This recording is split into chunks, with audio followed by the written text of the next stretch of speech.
déjà avec une question au niveau de votre travail. Vous avez publié deux ouvrages et rédigé des dizaines d'articles et vous vous êtes imposé comme chercheur alors que vous vous préparez actuellement une thèse de doctorat en sciences politiques à l'Université libre de Bruxelles, à l'École des hautes études en sciences sociales à Paris. Qu'est-ce qui vous a poussé à poursuivre vos études doctorales et quel est le sujet de votre thèse et où en êtes-vous dans son élaboration? Alors, de manière très simple, moi j'ai effectué un parcours qui a été de questionnement et d'interrogation scientifique.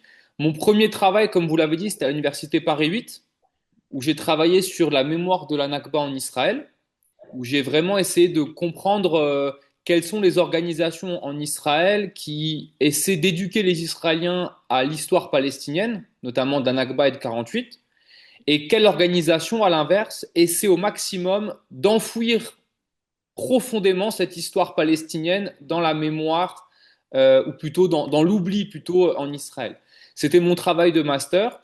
Et en fait, en 2011-2012, quand je suis pour faire du terrain en Israël sur mon sujet, je suis au même moment au cœur des manifestations qu'il y a en Israël. Il y a un grand mouvement social où les Israéliens manifestent massivement contre la crise économique à cause du prix des loyers. Et je me retrouve en fait là, le soir, parce que les manifestations avaient lieu en soirée, à participer à ces manifestations. Et donc, ça m'interroge parce que j'essaie de comprendre un petit peu qu'est-ce que c'est que la gauche israélienne, qui sont ces personnes, quelles sont ces organisations, quelle est leur histoire, si vous voulez. Et c'est de ce moment-là que va naître ensuite de mon côté toute cette volonté de faire un travail, disons, plus politique. Donc de quitter ce que j'ai appelé un petit peu l'histoire mémorielle, l'histoire des conflits de mémoire, hein, qui était l'origine de mon travail, pour aller plus sur le volet politique.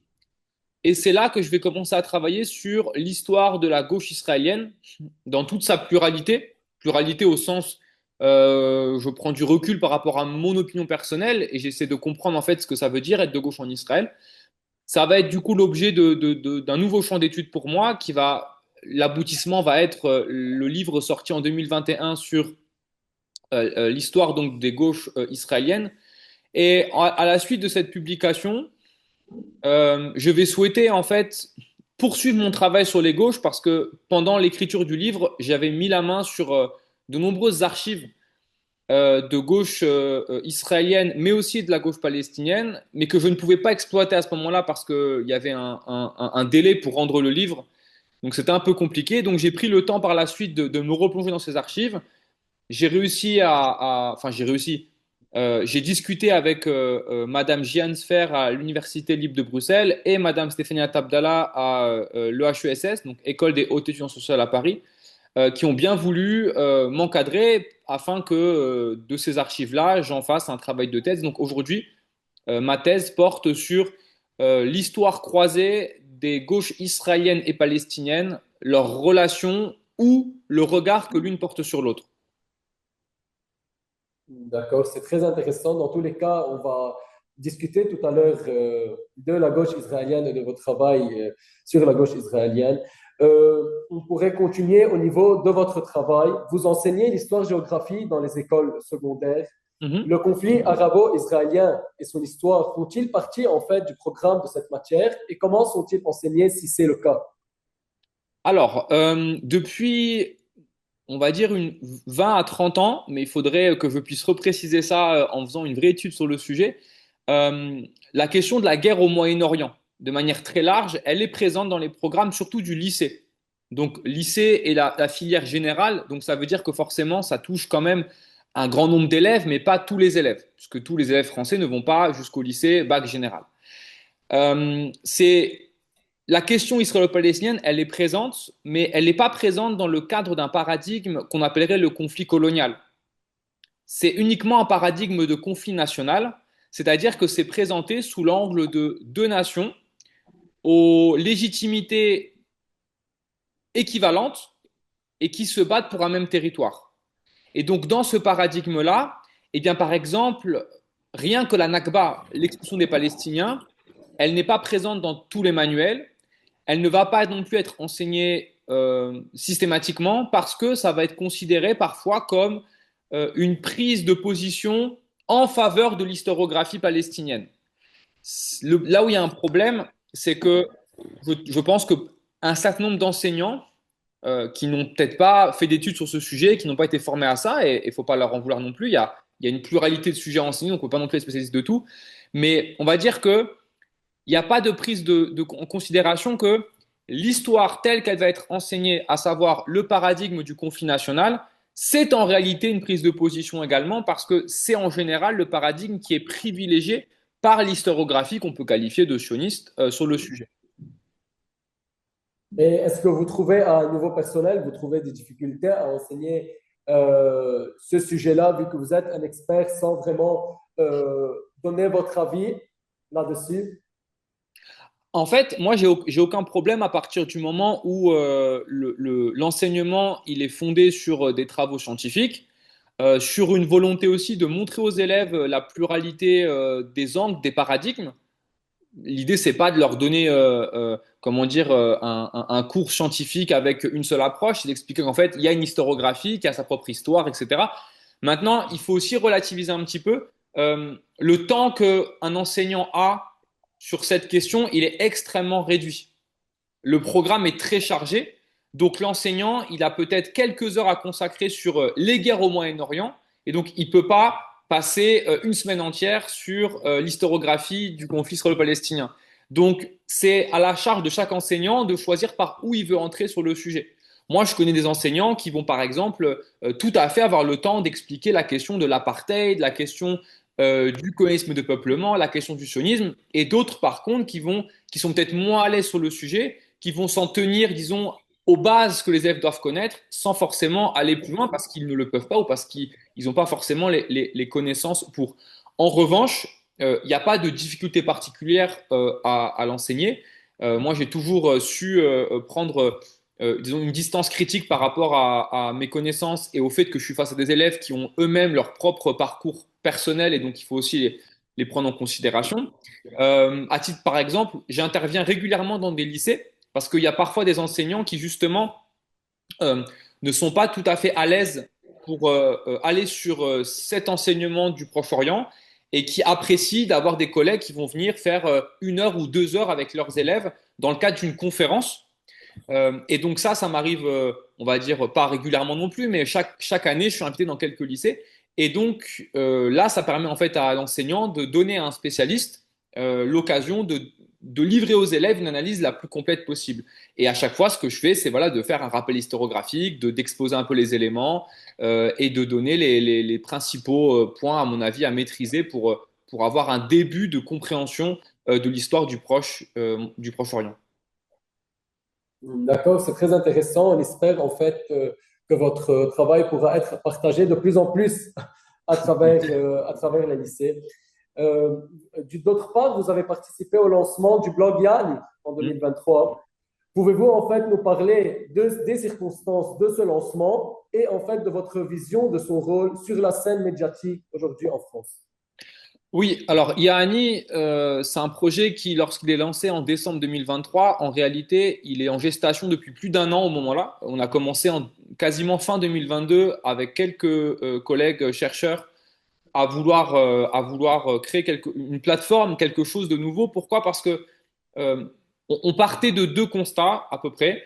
Le premier, c'était que quand on fait un travail de recherche, un travail scientifique, peu importe son statut et son expérience, on peut parfois être amené à faire face à une forme d'isolement, c'est-à-dire qu'on est isolé dans son travail de recherche. Cet isolement peut nous amener à subir parfois des formes de pression de la part de centres de recherche, de laboratoires ou je ne sais pas moi, de revues de recherche qui n'aiment pas l'angle qu'on va choisir, etc. Et le deuxième constat qu'on faisait, c'était que il y a aujourd'hui une émulation assez importante dans le milieu de la recherche, notamment dans la jeune recherche, pas que, mais chez les jeunes chercheurs en tout cas, c'est très clair, de se saisir de l'histoire palestinienne et de l'histoire même israélo-palestinienne à partir du cadre d'analyse du colonialisme de peuplement. Et vraiment d'insister sur cet angle-là. Et face à ça, nous, on a voulu en fait essayer de créer un collectif qui rassemblerait des chercheurs qui sont dans cette dynamique-là pour s'entraider entre nous, être, on va dire, solidaires face aux possibles pressions qui peuvent se tenir et peuvent avoir lieu, et pouvoir diffuser auprès du grand public ces recherches nouvelles de chercheurs qui sont en histoire, en géographie, en sciences politiques, en sociologie, peu importe, mais qui ont, on va dire, cette même volonté d'analyse, d'approche du sujet et la diffuser au grand public. Nous, on partait d'un constat qui était que il manquait, si vous voulez, un espace qui était vraiment centré sur Israël-Palestine et ce qu'on appelle, nous, les échos du Proche-Orient dans le monde, et qui vraiment permettrait à ces jeunes chercheurs de pouvoir publier de manière un peu plus simple qu'une revue scientifique qui allait leur prendre des mois. Donc, par exemple, on a beaucoup de jeunes chercheurs qui nous écrivent pour publier leur premier article chez Yahani, dans le but, effectivement, de pouvoir se faire connaître du grand public. Nous, on estime en fait il y a un peu une absence entre d'un côté, on a un milieu de la recherche qui publie dans des revues scientifiques et qui est finalement assez peu lu du grand public, et un grand public qui peut être passionné par le Proche-Orient et Israël-Palestine et qui connaît pas du tout ce qui se fait dans le milieu de la recherche. Et donc, nous, Yahani, on a voulu se positionner là-dedans. Lorsque le 7 octobre 2023 a lieu, en réalité, Yahani est quasiment déjà créé. Le site est quasiment fini. On a le collectif qui est structuré. Et on a eu un petit peu d'hésitation parce qu'on avait peur de passer un peu pour des opportunistes, si vous voulez, que les gens croient qu'on réagisse. En fait, non, pas du tout. Et donc, on a mis un petit peu de temps et on a fini par se dire que bon, bien, il fallait lancer Yahani parce que sinon, on ne le lancerait jamais. Et donc, c'est comme ça que Yahani se lance en novembre, je crois octobre ou novembre 2023.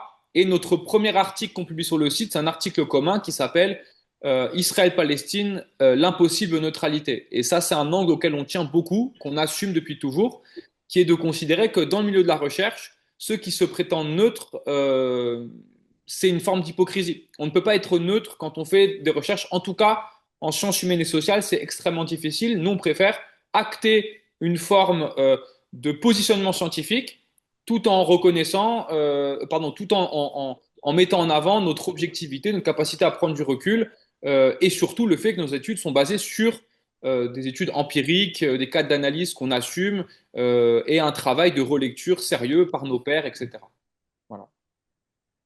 On salue dans tous les cas votre travail dans le blog Yann, à vous tous, on Merci. vous salue vous tous de la part de l'Institut des études palestiniennes parce que vraiment vous jouez en fait un rôle capital en Occident. L'Occident a besoin de blogs pareils, vraiment. Merci. En fait, pour qu'on continue au niveau des médias, comment voyez-vous le rôle des médias indépendants en France qui protègent la liberté, le pluralisme et la transparence journalistique qui ne se sont soumis à aucune pression financière ou idéologique? Alors, on a notamment depuis quelques années un nombre de plus en plus important de médias indépendants en France, notamment en ligne, et qu'il faut le dire, sont de très bonne qualité. Alors, je ne vais pas critiquer ce qui s'est fait avant, c'est pas l'objet, mais par exemple, il y a 15 ou 20 ans, je me souviens quand j'étais étudiant et que je lisais beaucoup de médias indépendants, je trouve que c'était parfois un ton qui manquait, disons, d'une écriture journalistique. On avait l'impression que c'était simplement, en fait, parfois quelque chose qui était fait un peu sur le tas, pas très professionnel. Et là, on a véritablement un spectre assez large de médias indépendants qui travaillent, enfin, qui sont pas spécialistes d'Israël-Palestine, même s'il y en a certains. Je pense notamment à Orient 21, qui est d'ailleurs pour nous, Yahani, une véritable référence à notre travail, il faut quand même le préciser. Mais si on pense à d'autres médias qui ne sont pas spécialisés sur Israël-Palestine, mais qui parlent du sujet, je pense notamment aux médias Blast, euh, on peut penser évidemment au journal Le Monde Diplomatique, on peut penser au journal L'Humanité. Il y a Mediapart aussi qui fait un travail dessus, sur lequel on pourrait aussi revenir. Donc là, il y a évidemment un large spectre. Ce qui, par contre, il faut le préciser quand même, c'est pas parce que ça parle d'Israël-Palestine que c'est toujours tout à fait juste et pertinent. Là, encore une fois, je crois qu'il y a vraiment un enjeu par rapport à l'analyse et au paradigme qu'on choisit pour l'approcher. Je trouve que c'est vraiment fondamental. C'est pas pareil de parler d'Israël-Palestine en dénonçant Netanyahou, tout en considérant qu'on est dans le cadre d'une histoire coloniale très longue, et simplement parler d'Israël-Palestine en critiquant Netanyahou et en s'arrêtant là, en considérant qu'en fait, on est face à deux peuples qui se battent pour une même terre, sans qu'on sache très bien les aboutissants, etc. Donc, dans le champ des médias indépendants, Il y a à la fois une émulation qui est très bien parce que ça permet d'avoir vraiment davantage d'articles et de reportages très, très, très intéressants. Hein, je pense même au journal Politis, que j'ai pas cité, mais quand même, je voulais le faire maintenant, et d'autres évidemment. Mais on a vraiment de plus en plus de médias indépendants, mais dans ces médias indépendants, disons qu'on n'a pas, enfin, ce serait faux de dire qu'ils sont tous absolument excellents et parfaits sur le sujet. Voilà. Je trouve qu'il faut avoir moi, j'appelle ça un soutien critique. C'est-à-dire que là, vu la situation du champ médiatique français, je pense que c'est mon opinion. On peut pas non plus comment dire, on peut pas non plus considérer que il faille absolument critiquer tout et tout le temps. Je pense qu'il faut faire un soutien critique, c'est-à-dire en gros voir ce qu'il y a de bien et ne pas mâcher ses mots et ne pas lâcher ses coups quand il faut critiquer. Mais ça ne veut pas dire non plus qu'il faut engager un processus de boycott contre un média indépendant parce que sur tel ou tel article, il va être inconséquent politiquement ou quoi. Vous avez mentionné l'Orient 21. En fait, les médias français ont, dans leur ensemble, adopté la propagande israélienne concernant la guerre contre la bande de Gaza. Et ils ont tenté de dissimuler l'ampleur des atrocités commises par l'armée d'occupation et aussi d'ignorer la souffrance, en fait, des Palestiniens. Les médias indépendants que vous avez cités, tels que Yahani et Orient 21, ont-ils contribué à donner une autre image de ces événements? Alors, je pense que nous, à Yanni, on va rester humble. C'est-à-dire que nous, on n'a pas la force de frappe, par exemple, de Orient 21 ou même de Mediapart ou d'autres. Hein. Nous, on est à la base vraiment un collectif de chercheurs. Je tiens vraiment à le préciser, où en fait, notre site internet, c'est notre vitrine. Mais derrière le site internet, on fait plein de choses. On est actif sur les réseaux sociaux dans le cadre de publications régulières. On essaie d'organiser des événements publics de manière pareille, régulière. Enfin, on essaie en tout cas. Et notre but, c'est aussi vraiment de tisser un réseau de chercheurs assez important pour être solidaires entre nous. Donc, le site, c'est vraiment la vitrine de Yahani, mais c'est pas que ça, Yahani. Par contre, Orient 21 ou d'autres médias qui travaillent vraiment sur le Proche-Orient, eux, vraiment essaient de, de donner un peu voilà, un contre-discours, comme vous le dites, parce que effectivement, on l'a vu hein, dans les semaines qui ont suivi le 7 octobre, on a vu effectivement énormément de difficultés de la part des médias, disons, à grande diffusion en France, de prendre un peu de recul sur la communication israélienne, en considérant ce que j'appelle moi cette espèce de présomption de crédibilité qui est systématiquement accordée à la diplomatie publique israélienne dès lors qu'elle parle. C'est-à-dire, pour faire simple, pour qu'on comprenne, quand un Palestinien va venir dans un grand média français, quand je dis grand média, c'est au sens de sa diffusion, hein, c'est pas un jugement de valeur de ma part. Quand un Palestinien va être invité, qu'il soit chercheur, qu'il soit témoin, peu importe, ou même parfois quand c'est un chercheur qui n'est pas palestinien mais qui est considéré comme tel, on va dire, parce qu'il a un soutien, disons, à la question, au droit et à la question palestinienne, eh bien, il va toujours devoir démontrer la preuve de ce qu'il avance. Il faut qu'il démontre la véracité de crimes de guerre, de crimes contre l'humanité, de génocide, d'apartheid, même parfois de colonialisme, il faut le prouver. À l'inverse, quand vous avez dans ces médias l'invitation du porte-parole de l'armée israélienne ou de l'ambassadeur, là, à l'inverse, on se rend compte que, en règle générale, c'est-à-dire en gros quasiment dans les trois quarts des situations, ce qu'il dit, c'est crédible immédiatement. Il n'y a pas à le revérifier. Il y a une présomption de crédibilité. Gage ensuite à ceux qui viennent derrière de démontrer que ce qu'il dit est faux ou que c'est de la manipulation. Et donc, on n'a pas on n'a pas la même approche ni la même valeur qui est donnée aux deux paroles. Et donc, forcément, il y a un déséquilibre dans l'approche du sujet. Malheureusement, on sait que c'est le cas. Monsieur Vescovi, si on veut rentrer vraiment dans le sujet tel quel, dans votre livre sur la manière dont la société israélienne appréhende la Nakba palestinienne de 1948, vous considérez que la paix entre les deux peuples est impossible sans la reconnaissance par les Israéliens de leur responsabilité dans cette Nakba.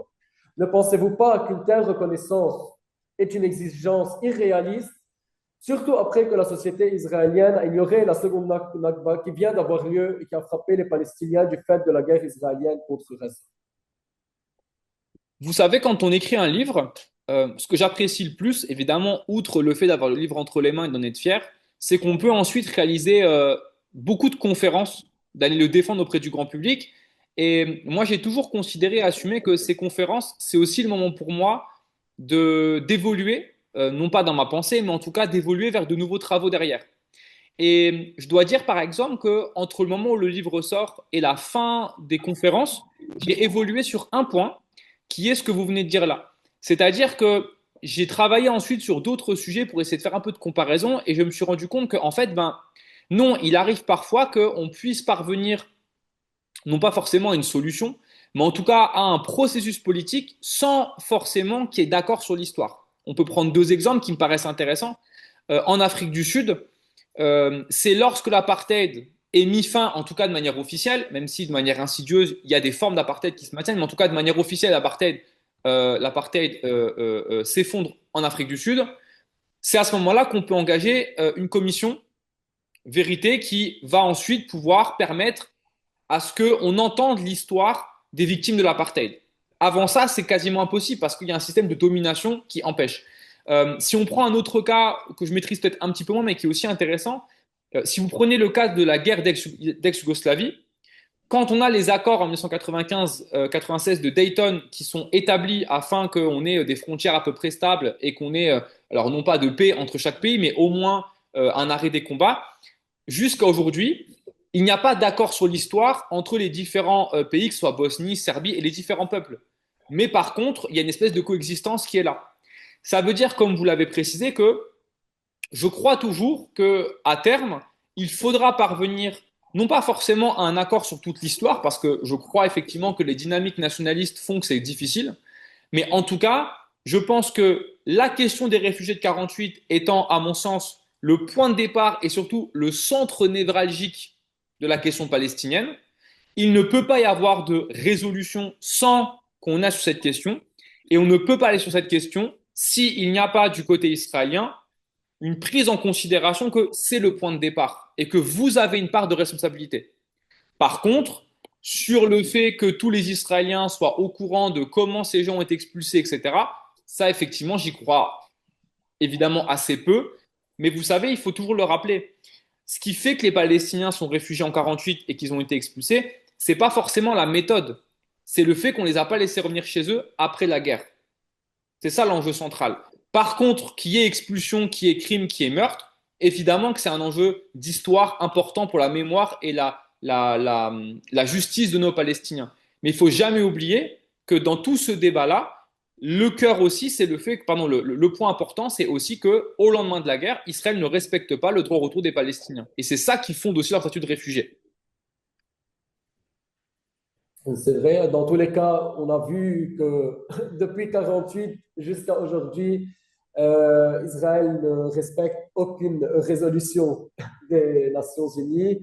Et avoir le futur de Gaza avec le cessez-le-feu qui a lieu maintenant. En fait, Monsieur Vescovi, pour parler tout de suite de la gauche israélienne, dans votre livre sur ce sujet-là, vous vous demandiez si la gauche était encore présente sur la scène politique israélienne et s'il était possible d'être à la fois sioniste et de gauche en même temps.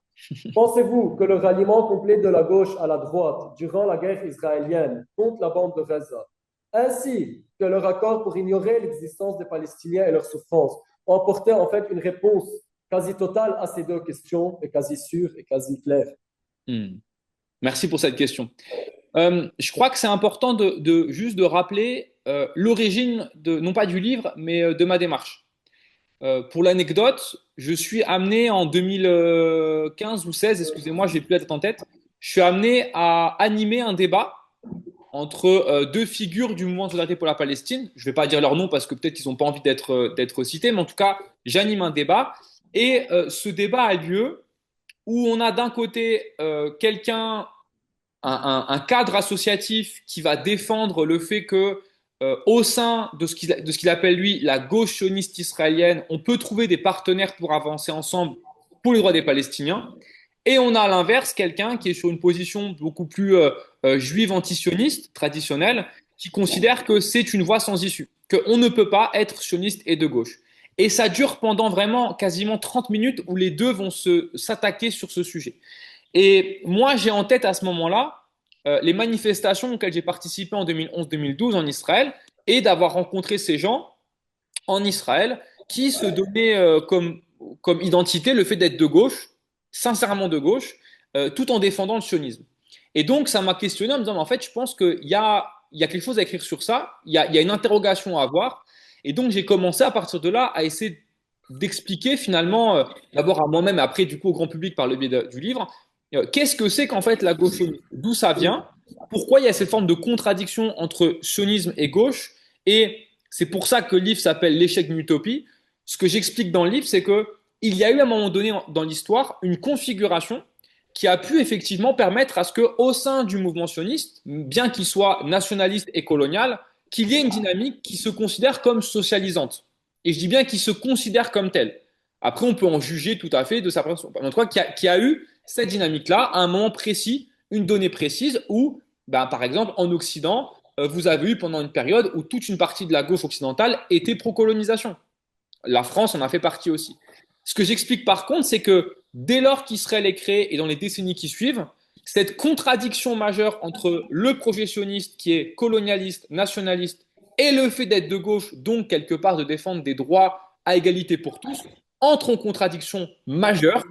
Parce que pour moi, avant, il était déjà en contradiction, mais on pouvait trouver une forme non pas d'alliance, mais en tout cas, on pouvait trouver des circonstances qui expliquaient que ça existe. Ce que j'explique moi, c'est qu'après la création d'Israël, cette contradiction devient tellement majeure que, en fait, le projet du sionisme de gauche, qui est de croire qu'on peut fonder un projet politique sioniste et en même temps de gauche, pour moi, c'est un échec. Parce que c'est une utopie qui ne peut pas tenir en réalité sur la durée. Parce que précisément, dès lors que vous êtes à la fois nationaliste et en plus colonialiste, vous ne pouvez pas sincèrement défendre l'égalité des droits pour les deux populations. Vous donnez des privilèges à une des deux populations, donc la question de se dire de gauche, elle me paraît complètement aberrante. C'est pas pour autant qu'aujourd'hui, on a plus de gens en Israël qui se considèrent comme, et pas qu'en Israël d'ailleurs, qui considèrent comme sionistes et de gauche. Moi, mon livre a voulu mettre un peu, si vous voulez, à ma petite échelle, hein, un pavé dans la mare en disant il faut en finir. C'est une forme d'hypocrisie, c'est une volonté de ne pas regarder la réalité de l'histoire. Et l'histoire, c'est celle que pour les Palestiniens, le sionisme n'a jamais été de gauche, il a toujours été un projet colonialiste qui rime avec un régime d'oppression, d'expulsion, d'apartheid, d'expropriation. Et donc à partir de là, votre projet qui serait potentiellement sioniste, mais en même temps de gauche, c'est l'échec d'une utopie, d'où le titre du livre. Et vous l'avez très bien dit, quand on voit en fait actuellement l'alignement de ce champ de la gauche sioniste, alors non pas sur la politique de Netanyahou, mais en tout cas sur la guerre menée à Gaza, en fait, si vous voulez, c'est une suite logique de l'histoire là-dessus. C'est-à-dire que la gauche sioniste, par exemple, si on reprend la Nakba de 48, là où ils sont pourtant les principaux responsables, ils vont vous expliquer que oui, il y a eu quelques cas d'expulsion, mais la responsabilité principale, c'est pas nous. C'est les pays arabes qui n'ont pas fait le partage, les Palestiniens qui ont refusé, et la droite nationaliste sioniste qui a fait les pires massacres, notamment ils mettent toujours en avant Der Yassin. Si par exemple vous parlez de l'apartheid, quand vous dites mais il y a une situation d'apartheid qui a lieu aujourd'hui, ils vont dire en fait non, l'apartheid ce n'est pas en Israël, c'est uniquement dans les territoires occupés palestiniens et c'est le fruit que la droite nous a empêché d'aller jusqu'au bout du processus de séparation avec les Palestiniens. C'est pas nous. Et là, par exemple, sur la guerre génocidaire, ils vont pas prendre en considération le fait que, eh bien, si aujourd'hui l'armée israélienne est possible de commettre un tel crime, c'est le fruit d'un processus d'embrigadement colonialiste, nationaliste et de désunion des Palestiniens. Non, ils vont dire non, c'est le Hamas qui a perpétré ça. Notre guerre est donc légitime. Par contre, telle qu'elle est menée par Netanyahou, on sort du cadre légitime. Et en fait, vous avez à chaque fois ces formes de considération qui visent uniquement à déresponsabiliser Israël, parce que dans le projet de la gauche sioniste, Israël, on va dire, ils considèrent que c'est leur création qui aujourd'hui est usurpée par la droite nationaliste et qu'il faut reprendre à cette droite nationaliste. Mais pas pour faire la paix avec les Palestiniens, pour reprendre l'histoire d'Israël là où ils l'ont laissée et pour aller vers une espèce de forme, on va dire, de bienveillance envers les Palestiniens, une bienveillance toute coloniale évidemment. Monsieur Vescovi, pour conclure, vous voyez la gauche en Israël revenir au pouvoir à court ou à moyen terme? Alors, moi, je fais. Alors, si vous voulez, La dernière fois que j'ai fait un pronostic dans un article, en 24 heures après, il était faux. Et je me suis fait attaquer, mais c'est normal, j'aurais pas dû faire ça. Donc, je vais plus jamais m'avancer sur un pronostic. Ce que je tiens juste à préciser quand je parle de bienveillance coloniale, parce que le mot peut peut-être prêter à confusion. Quand je parle de bienveillance coloniale, c'est évidemment de leur point de vue à eux, c'est pas du mien. C'est-à-dire, par exemple, si vous écoutez aujourd'hui le programme que défend Yair Golan, qui est le nouveau grand leader de cette espèce de ce qu'ils appellent la gauche sioniste, euh, les sionistes de gauche sont très heureux de dire Yair Golan défend un accord avec les Palestiniens. Et donc, en gros, il y a une forme de bienveillance, sauf que cette bienveillance, elle est coloniale. Pourquoi? Parce que quand on lit ce que dit Yair Golan, il n'y a pas d'idée de créer un État palestinien plein et entier, souverain, d'égal à l'État d'Israël entre la Méditerranée et le Jourdain. Il y a l'idée de donner aux Palestiniens une forme d'autonomie, alors une autonomie qui serait un peu plus avancée que ce qu'a aujourd'hui l'autorité palestinienne, mais dans l'État, l'armée israélienne garderait effectivement la main sur au moins la gestion des frontières, ou alors ce serait une gestion partagée. L'accès des Palestiniens aux ressources naturelles, c'est à négocier évidemment. Jérusalem-Est, c'est un enjeu qui est, à mon avis, assez peu négociable de leur point de vue à eux. Et par exemple, cet État palestinien serait démilitarisé.